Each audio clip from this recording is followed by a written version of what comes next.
चंदेरी किल्ला महाराष्ट्रातील अवघड किल्ल्यांपैकी एक। सकाळी 8:30 वाजता तामसई गावातील जिल्हा परिषद शाळेसमोर गाडी लावून मी ट्रेक चालू केला।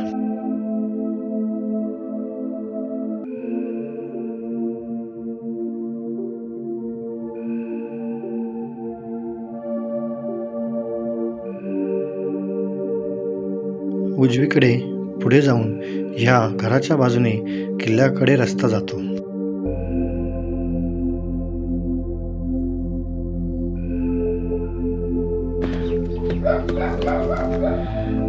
येथून गावाच्या बाहेर येऊन आता मी या रस्त्याने सरळ माझा किल्ल्याचा प्रवास चालू करणार आहे। समोर तो चंदेरी किल्ला आहे।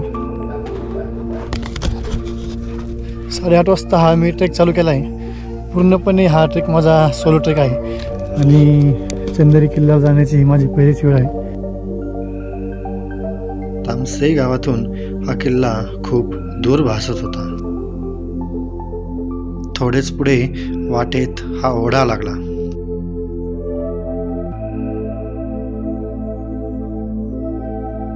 ओढा पार करून उजवीकडे पुढे जायचे।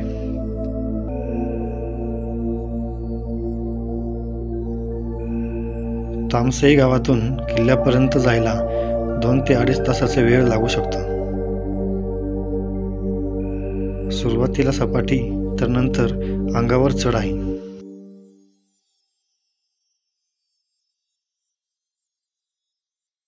ते तामसई गाव, तेथून तसं समोर पुढे आल्यावर तो ओढा आहे। ओढ्यातून तेथून उजव्या हाताला वरती आल्यानंतर येथे झाडावर चंदेरीचा बोर्ड लावला आहे। त्यामुळे आता मी निश्चिंत झालो आहे की मी बरोबर वाटेवर आहे।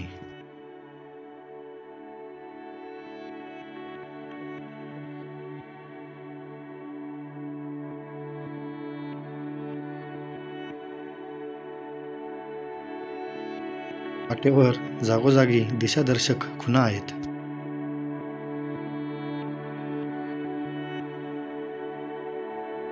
चंदेरी किल्ला अवघड श्रेणीतील किल्ला असला तरी आज तो एकट्याने सर करून किल्ल्याच्या टॉपला असलेल्या छत्रपती शिवाजी महाराजांच्या मूर्तीचे दर्शन घेणे हे माझे आजचे लक्ष्य आहे।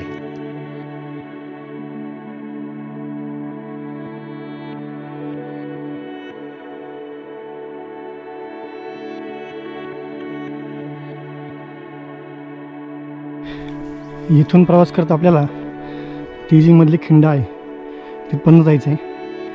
हा चंदेरी किल्ला, ह्या बाजूला तो म्हैसमाळ सुरका आहे आणि तिथे गेल्यावर राईड घेतल्यावर आपण किल्ल्यापर्यंत पोहोचू आणि तेथेच पलीकडून बदलापूरवरून येणारी वाट तिथेच येऊन मिळते।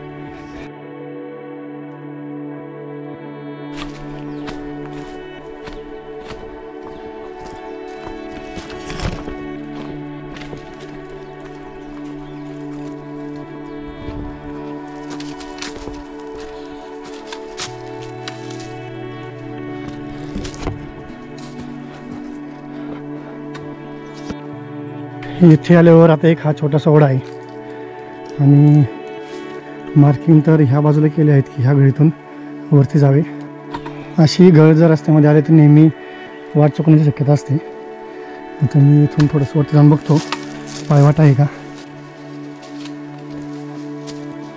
एक एरो पण आहे खाली।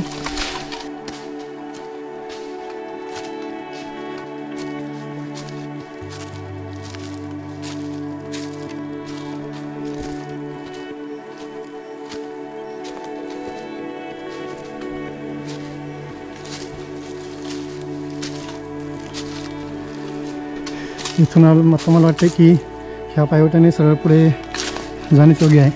तिथे अजून एक खून पण आहे आणि एरो पण आहे। तिथे पण एरो आहे।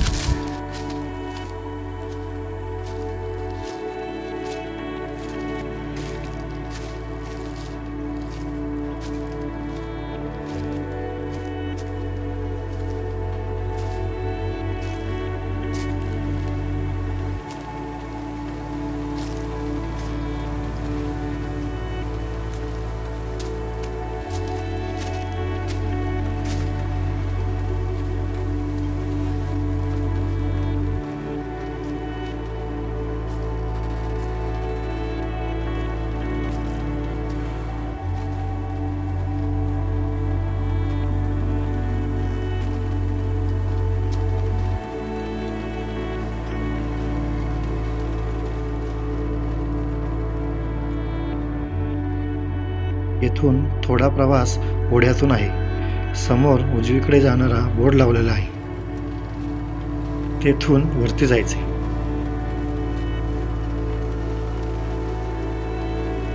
येथून आपण आलोय.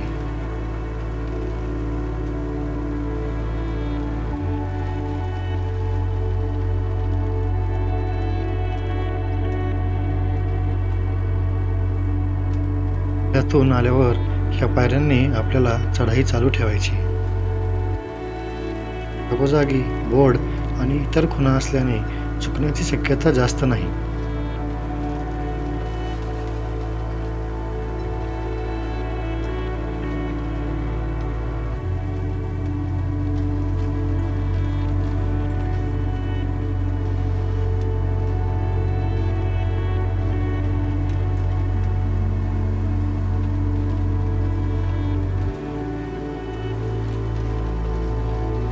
तेथील दगडांच्या पुढे आल्यानंतर इथून आता सगळीच अंगावर चढाई आहे. पण एक चांगली गोष्ट की अशी की पूर्णपणे ते सावली आहे.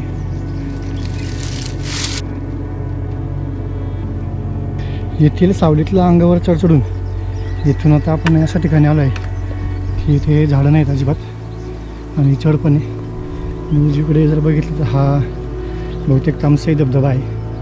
अजून आपल्याला बरंच लांब जायचं आहे. तिथं मध्ये पोचायचं आहे आपल्याला. आणि नेमकं आता ऊन पण डोक्यावर यायला सुरू झालेली आहे. गावातून 8:30ला ट्रेक चालू केल्यानंतर आत्ता 9:30ला मी ह्या पॉईंटला येऊन पोहोचलो आहे. मला वाटतं अजून अर्धा तास तिथपर्यंत लागेल आणि तिथून परत तिथे अर्धा-पाऊण तास लागेलच.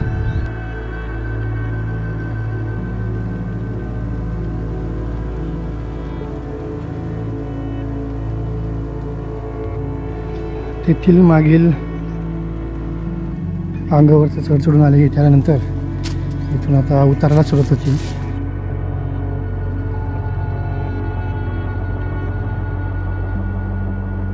इथून खालून पण जाऊ शकतो किंवा असं फिरून पण जाऊ शकतो आपण.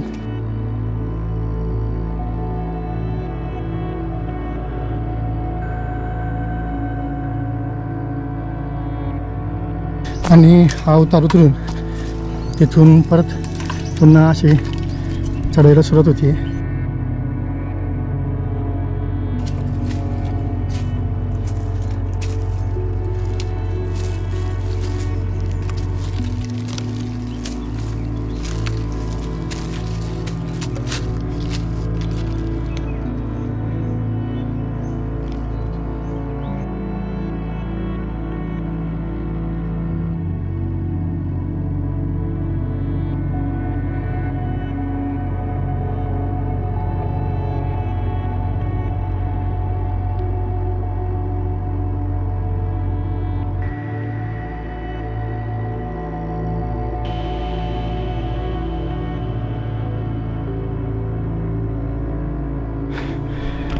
आणि 8:30ला ट्रेक चालू केल्यानंतर आत्ता 10:30 वाजता मी ह्या वाटेने ह्या बाजूला म्हैसमाळ सुगा तिकडं आणि ह्या बाजूला चंदेरीगड यांच्यामध्ये असलेल्या खिंडीतून पोचलो आहे. तर ही जी वाट आहे ती बदलापूरकडून येते. इथून आपल्याला आता राईड घेऊन चंदेरी किल्ल्याच्या खालच्या गुहेपर्यंत जायचं आहे. सुकलेल्या धबधब्यापासूनचा पुढचा प्रवास हा खूप स्लो झाला माझा, कारण ऊन आलतं आणि चढ पण खूप अंगावर होता. त्यामुळे इथपर्यंत यायला मला खूप वेळ लागला. आता इथून येऊन उजवीकडे वळून आपल्याला चंदेरीला जायचं आहे. पण आता ऊन खूप झालं आहे.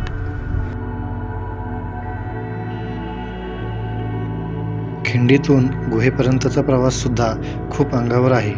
त्यात भर उन्हात हा प्रवास होत आहे.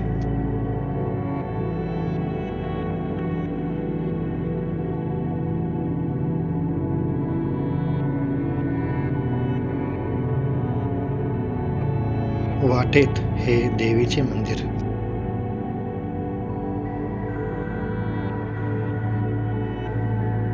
चंदेरी किल्ल्याचा तुटलेला दरवाजा.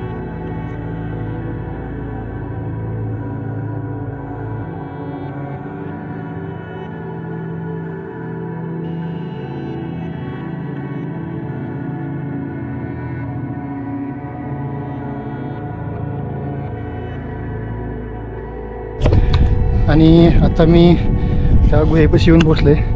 तिथे ती गुहा आहे. उद्या शिवरात्री असल्यामुळे आज भाविकांची येथे गर्दी आहे आणि आपल्याला तिथपर्यंत जाण्यासाठी तिथली जी घसरडी वाट आहे तिथून तसं पुढं जायचं आहे. गुहेच्या अलीकडे इथे पाण्याचा टाका आहे.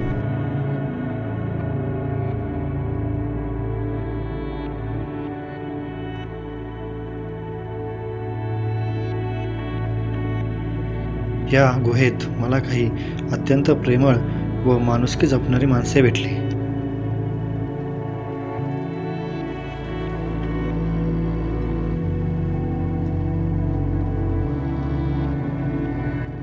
जय शिवराय. आता मी आहे चंदेरी किल्ल्याच्या चांदरेश्वर महादेव मंदिरात आणि दरवर्षी महाशिवरात्रीच्या दिवशी येथे अनेक भाविक बऱ्याच गावातून येतात आणि दरवर्षी न चुकता हा सण साजरी करतात. आपल्यासोबत आहेत देवीदास डोंगरे. तुम्ही कुठं राहता? डोंगरेचा वाडा पनवेल. पनवेलला. आणि कधीपासून हा उत्सव चालू केला? आज 27 वर्षे आली मला इथे. मी कार्यक्रम करतो आणि इथे एक शिवाजी महाराजांच्या काळातलं एक शिवलिंग होतं. ते शिवलिंग म्हणजे तुटल्यानंतर आम्ही नवीन शिवलिंग बसवलं तिथे. तर त्या ह्या शिवलिंगाला 22 वर्षे झाली. आम्ही नेहमी आता महाशिवरात्रीचा कार्यक्रम इथं करतो आणि आदिवासी लोक आहेत आमच्याबरोबर. ते लोक आम्हाला खूप मदत करतात. त्यांना आम्ही कपडे वगैरे दान देतो. त्यांना काय पैसे वगैरे देतो आम्ही त्यांना. अंदाजे किती भाविक दरवर्षी येत असतील? जवळजवळ हजार लोक असतात. 1100 लोक असतात. त्यांना आम्ही जेवण असं. आणि सगळ्यात पहिल्यांदा जेव्हा तुम्ही या उत्सवाची सुरुवात केली होती तेव्हा तुम्हाला कसं काही माहिती मिळाली होती यातली? आम्ही असंच म्हणजे डोंगर फिरायची सवय होती आम्हाला. हाऊस म्हणजे ते हाऊसमध्ये आम्हाला इथे भेटला आहे देव. हे गुफेमध्ये आम्हाला शिवलिंग दिसलं. हे सगळे पार्टेक्स वगैरे आम्हीच लावले. हां. एवढे सगळे लोक येतात, मग त्यांचं जेवणाचं आणि नियोजन कसं होतं बाकीचं? आम्ही खालून सगळं सामान वगैरे चढवतो. आमचे आदिवासी माणसं आहेत.